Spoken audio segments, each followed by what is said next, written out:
considered the father of psychology. And he believed that the tarot system was a way to access the subconscious mind to reveal unconscious behavioral patterns. So the way that we do that is because symbols speak to the subconscious mind. Symbols speak to the subconscious mind and creates another interpretation or another line of communication to the conscious mind. Okay. So one of the things I want to actually also reveal about the tarot is that tarot is not fortune telling. Okay, it does not reveal to you your future. And the reason why that is a myth is because we understand that the future is always changing. Okay, the future is not set in stone. So first, your question was, what is a tarot? So tarot is a system or a tool used to communicate with a higher power or a higher consciousness. And that could look like our ancestors. It can look like our higher self, right? Or God. So it's a tool to communicate with the unseen. Because we understand that we are connected to everything. So we have innately inside of us, we have access to wisdom and information because we are connected to all. Right. So that is what tarot is. So the origins of tarot actually began in Italy. The person who designed tarot was an artist named Bonifacio Bempi, right? And at the time, tarot was called tarocchi. And it actually was derived as correspondence to the Kabbalah, right? Or Jewish mysticism, which was very interconnected to Judaism. Right. So a lot of the cards have some religious, like you can see some of the religious interpretations of that card. And that's why a lot of religious people thought that the tarot was mocking religion, but it was not. It was just a different perspective, right? Because mysticism is just a different perspective of the world. So that was the origins. Let me see, I think it dates back to the 15th century. So that's how far it goes back. Yes, they all have a very similar language. And we also want to talk about the psychology of tarot. And Carl Jung, right, he was the one that revealed shadow work, right? And he also revealed like the ego and the ego personality. He was considered the father of psychology.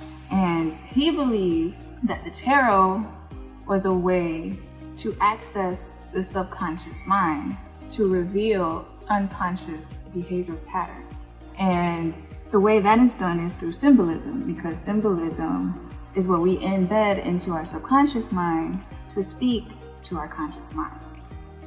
And as far as the symbolisms in tarot, because that was your question, right? The symbols always are the same, but they can be interpreted different. Like for this deck, this is a traditional deck, and this is the Fool. Okay? The Fool represents freedom, right? And someone who is just at the beginnings of their journey and they're just ready and willing to go in their journey. But this is also a Fool. And this is an Afro-Brazilian deck that follows the same language of the tarot system. And this is also the Fool. And this is a deck designed by an artist named Jo Off-Duty. And she follows the traditional language of the tarot system. And because when we talked about the beginnings, the origins of tarot, it came from the perspectives of Kabbalah mysticism, which spoke about the universal laws of life. So that's basically all the symbols that are in the tarot, the universal stages and phases of life, the spiritual journey of man or woman. So that's the where the symbols come from. I connect with my ancestors. I believe that my ancestors who have been here before me can impart wisdom to any of the questions that I have, because they have already walked this journey themselves. And I connect to a higher power. So one thing I do want to mention, because it keeps coming up in my mind, that tarot is not fortune telling, right? It does not tell you your future, because the future is always changing, and the future is based upon our choices that we make. And because God gave us free will, we have all of these choices that we make that can affect the outcome of the future.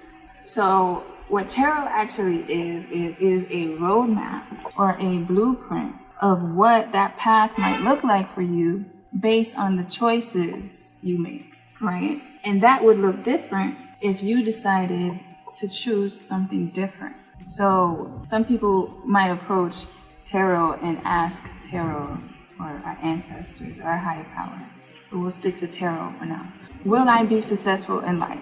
When the proper question they should be asking is, how can I be successful in life? Or what is it that will help me be successful in life? So the key words to any question in tarot should be how and what. And we can ask why, but why doesn't matter a lot of times. So tarot also lets us know what we are in control of. And then it also lets us know what we have to accept. And that's really, really important, because there's some things that we can control, and there's blockages in life because we can't accept. So that's what tarot actually is. So it's not fortune telling. That the way that tarot works, right? Part of the language of tarot and what the symbolisms represent is the law of probability. And what the law of probability is basically the chances that certain events will come to fruition. And how that works is, like, if you're doing a trial and you perform trials multiple times, you can predict probability of an outcome, right? If you keep doing something multiple times. So that is how the tarot system works in how the law of probability relates to the tarot system. Well, my process is I open a reading, one with tobacco, right? That's why I use a cigar to kind of, what's the word I'm looking for? Attract my ancestors to come forward. And then tobacco also has a deep reverence. It's a herb of reverence. So when you burn tobacco with the intention of honoring your ancestors, you are not only welcoming them to come into the space, but you're honoring them for the wisdom that they have and asking them to impart it to you. So tobacco burning is the most important part of opening your reading for me. And then for me, it has been a long journey, spiritual journey for me. So the things that I've learned and that has resonated with me, like the opening prayer of Al-Fatiha, is also something that is a part of me opening the reading. And I just recite it out loud as a way to attract my ancestors to come sit with me for the reading. Then I to put a glass of water, because what water is it channels energy. It picks up and can hold energy, right? And so I put a glass of water to hold their energy there and just kind of maintain the momentum of their energy there in that space. And then I burn a candle, which is another element, the fire element, to keep, the energy like rampant, like strong. Mm-hmm. So yeah, I don't know if that answered the question, but that. Also, if I'm in a space where I can't burn tobacco, because like if I'm like in a hotel room or something, I'll use hape. And hape is sacred tobacco. I'll use that to clear my own energy. And before I open the space for reading, I have to clear my own energy. Because it's very easy to use your own logic in a reading when you're not using your own logic. You're actually doing the opposite. You are using your intuition. clear my energy, then I open up the space and call forward my ancestors. Yeah, and sometimes I use Hape for that. And I'll take it myself, and then I'll kind of sprinkle it maybe. Right. So what the Bible, when they talk about the oracle and how forbidden it is, they mention fortune telling. And with good reason, because religious texts and the religious scholars understood that the future is ever changing. Yeah. And that nobody can sit here and tell you what your future holds, because we have free will and our choices determine that. So that is accurate in religious texts, but this is not fortune telling. And people who promote it as such already tell you what their intentions are, right? What they're doing is preying on your vulnerability. It's really important to have that discernment about people who do this work. Well, I started doing tarot. Tarot was a ebb and flow journey for me. Mm-hmm. A friend of mine, Gabrielle, she gave me my first angel deck. And the angel deck is like a tarot system. It's slightly different language. And I started to recognize the probability of things happening based on what the cards would say, or not things were happening, but patterns in certain questions I would ask. I didn't have an understanding yet of how the tarot worked and how to separate what I've been indoctrinated into believing and what I authentically felt and resonated with me. So I actually left tarot alone for a really long time and just went on a deep research and started to recondition the things that I was taught to believe versus what I truly authentically believe. Then I picked up tarot again, and I had a completely different understanding of it, and it was very natural. And I had family member warn me that I had a long line of fortune tellers in my ancestral bloodline. So for me, that told me that this wasn't my blood. And that it was a gift, and I wanted to cultivate it further.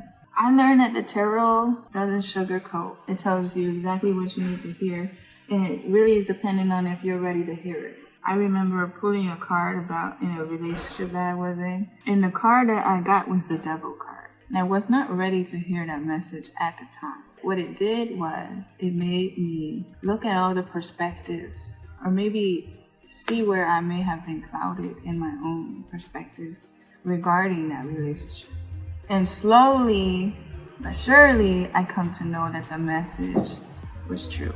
So the Devil card, in the image, it has this big muscular figure that has a man and a woman in chains. So what he is oppressing the masculine and feminine energy, and they look really like down and sad and just like they've given up hope. So the Devil card there's many ways to interpret the Devil card based on what the question is. But in that specific setting, it was revealing to me that I was in a very self-sacrificing and oppressive relationship. At the time, I was like, and I looked at an image and I was memorized. I was like, damn, that devil looks fine. And a person I was with was like, yeah, the devil's pretty, attractive, very charming too. And I was like, I started to correlate who the devil represented in my life.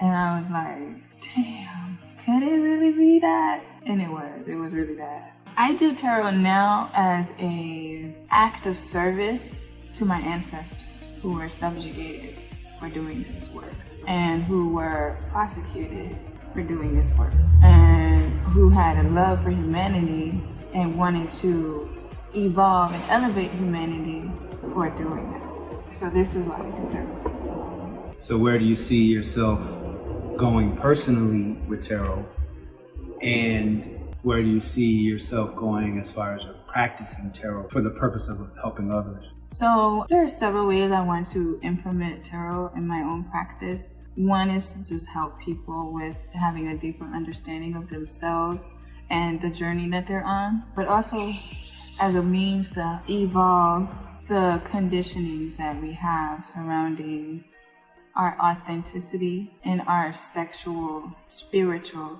body.